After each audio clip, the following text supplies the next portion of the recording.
Ahoj, ak máš BMW, ktoré má LED-kové zadné svetlo a prestala ti jedna strana svietiť oproti druhej, v podstate inak keď prestane svietiť jedna, tak časom prestane svietiť aj tá druhá.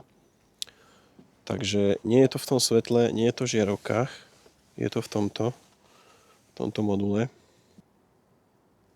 ktorý sa pokazí a prestane svietiť tá LED časť.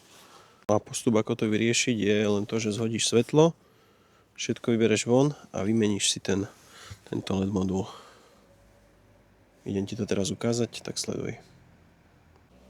Dobre, tak keď si svetlo vymontoval a podarilo sa ti ho otvoriť bez toho, aby si polámal všetky tieto cuplíky a úchytky, tak si šikovnejší ako ja v mojom prvom prípade. A potom tuto máš ten základný tú svetelnú dosku, kde máš obyčajné žiarovky a ten modul sa nachádza tu v tom svetle. Ten len takto jednoducho vyberieš.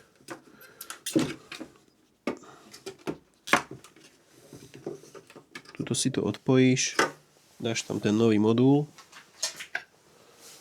svetlo zavrieš a nahodíš na auto a uvidíš, že to bude svietiť. Pozeraj. Vidíš, ako som ti hovoril, len súčiastka za 10 eur. Nemusíš kupovať nové svetlo, ktoré sa pohybuje od 100 eur vyššie za druhú výrobu až po neviem koľko stoviek za originál.